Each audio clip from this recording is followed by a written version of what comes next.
Futuro político, Leonel, o que você pensa aí? E uma pergunta, como é que você vê a situação do Rio de Janeiro?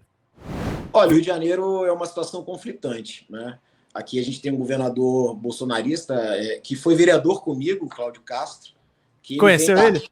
Conheci ele, ele é gago, ele tem dificuldade na oratória, e ele vem da ala da extrema-direita da Igreja Católica. Ele era muito ligado a um arcebispo, Dom Orani, que eu me lembro. Enfim, e ele trabalhava com outro deputado, ele foi chefe de gabinete de um outro deputado muito polêmico também, Márcio Pacheco, que se envolveu em escândalos também de corrupção, enfim. E ele aparece como nada, assim, muito fraco, e de repente surge para ele uma oportunidade que cai do céu com o Witzel, que ninguém acreditava, né? Nem ele mesmo acreditava. Sim. Esse é o fato. E ele senta na cadeira de governador. Incompetente, não conhece a máquina, e aí acaba sendo tragado ali por diversos setores. Então, o Rio de Janeiro, você vê, teve um presidente da LERJ preso, associado com o Comando Vermelho. Então, eu fico aqui espantado porque a direita aqui sempre rotulou Brizola como responsável pela violência e o tráfico de drogas. Pois bem, né? Todos os governadores que foram presos são da direita, corruptos, e ficou comprovado que quem financiava o tráfico de droga é a direita no Rio de Janeiro, com esse agora ex-presidente da Assembleia Legislativa, o Bacelar, junto com o Cláudio Castro. Né? Então há uma mistura no Rio de Janeiro, milícia, tráfico de drogas, poder político no Rio de Janeiro. Por quê? Porque é o controle do território. E essa turma entendeu que controle do território é voto. Na última eleição, teve diversos lugares, Pedro, que eu não conseguia entrar, porque se cobrava para o político entrar. Esta que é a verdade. É o crime comandando a cidade. É exatamente isso. E isso teria que ser investigado. Vários redutos eleitorais que se elegeram, que nenhum outro candidato entrava, só especificamente aquele candidato entrava. E isso ficou claro nas eleições. Então, é um cenário muito adverso.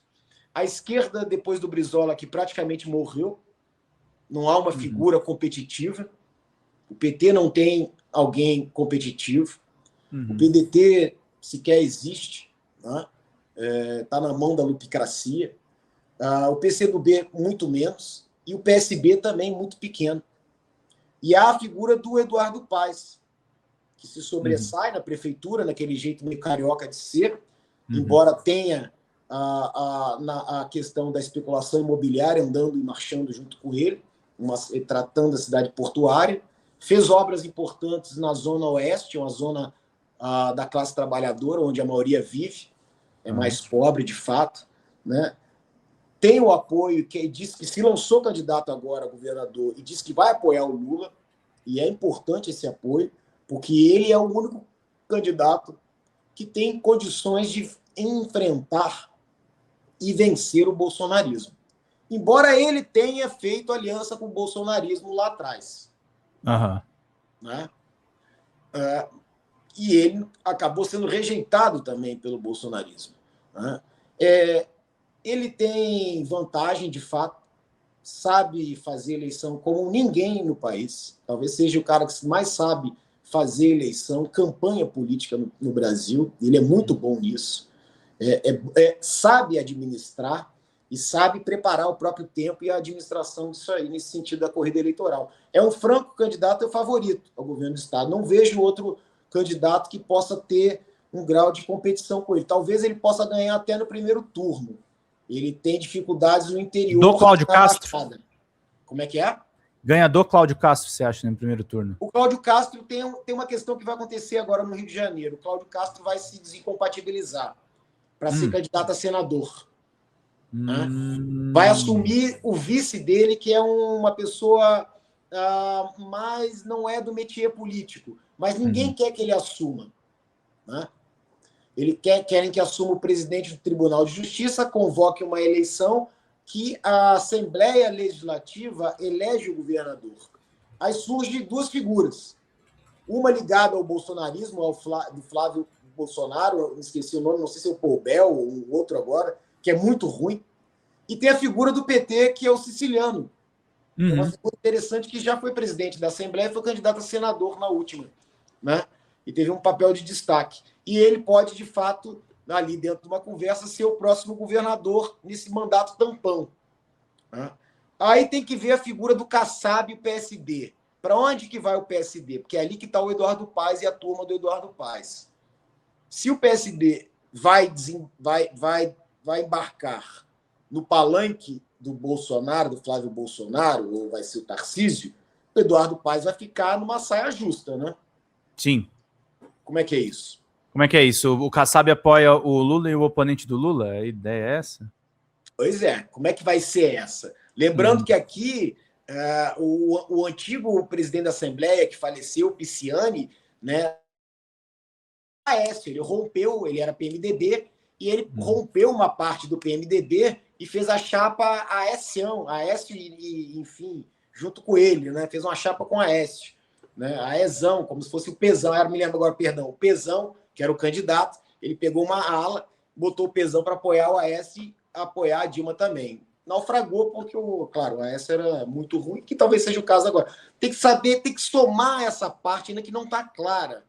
E nem está muito claro quem vai ser os adversários do Eduardo Paes.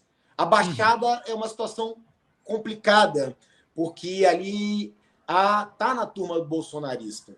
Mas eleição é aquilo que o Cascudo dizia, sem pirão não tem eleição, então esses prefeitos se movimentam conforme o pirão também, né? Total. E ainda mais nesse negócio de centrão, emendas, acho que a eleição está muito subordinada a isso. Mas você não me respondeu, o que você quer fazer? Eu te respondo agora. Ainda tem o Senado, o Eduardo Paes se comprometeu em apoiar a Benedita, tem 2 vagas. Não vai ser fácil para a Benedita também. A pesquisa aponta o Cláudio Castro como candidato. Duvido que ele chegue até o final, entendo que ele vai acabar preso. Tem o Flávio Bolsonaro, saiu, ele não sabe quem ele indica. Tem o Pedro Paulo, que é o fiel escudeiro do Eduardo Paes. E tem a figura do garotinho aí, que está na internet gritando e tal, uma espécie de Lacerda, né? Acusando os outros e tal. É um cara perigoso, muito bem comunicativo, né? Sabe comunicar muito bem. E tem o traço aqui das políticas que ele implementou que deram certo no governo dele, né? Em Cheque Cidadão, e entre outras ali, que foram muito bem colocadas. Ele está nessa disputa. Então está aberto, mas são 2 vagas.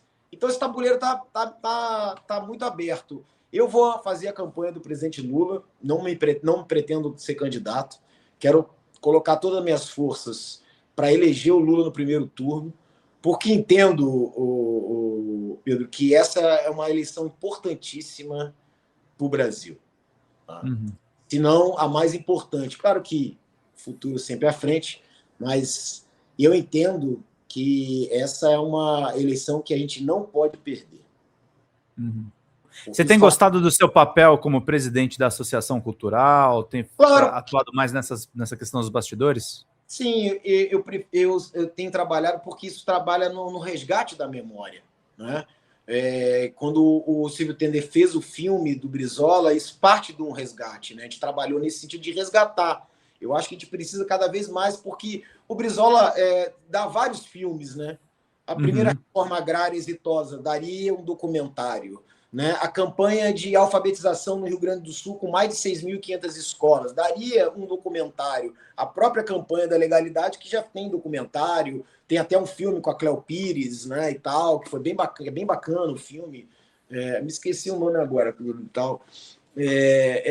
Ou seja, a construção dos CIEPs no Rio de Janeiro, o governo do Rio de Janeiro, as políticas de direitos humanos implementadas antes da Constituição, o direito de ir e vir antes da Constituição, ou seja, o direito da criança, algo que não existia na agenda política, investimento no meio ambiente, a tempo integral, ou seja, não estava na agenda política. Então, tudo isso foi colocado. Cada passo disso daria um documentário, daria uma exposição, porque isso é trazer a memória e trazer, de fato, algo empírico que foi testado, implementado e deu certo. E Isso que é batalhar pela importante. questão da informação, né? Que é o que eu acho que está mais ameaçado nessa maré de fake news, né? Muito importante, né? Isso você coloca, você vê o que a Globo fazia com Brizola, né? De Uhum. mentiras, né? Me lembro até do episódio que colocaram o Brizola com o Homem Negro na capa do jornal e acusaram o Brizola de estar abraçando o líder do Comando Vermelho. E aí depois foi revelado que ele era o presidente da Associação dos Moradores do Morro dos Prazeres, Nossa. sabe? Quer dizer, é o Merval Pereira, era o editor. Enfim, você vê o buraco, né? Então todo dia massacrava o Brizola, né? O que fizeram com o Lula foi 20 vezes maior, porque, claro, foi um tempo maior, né? Uhum. Foi massacrado. Ele, a família dele, os netos, até hoje se cristalizou, né? Aquilo que coloca, o Lula é isso, o Lula é corrupto, o Lula é preso. Se cristalizou, eles fizeram um trabalho. Da mesma maneira Sim. que fizeram um trabalho que o Brizola foi responsável pela favelização do Rio de Janeiro e da violência, o que é mentira, né?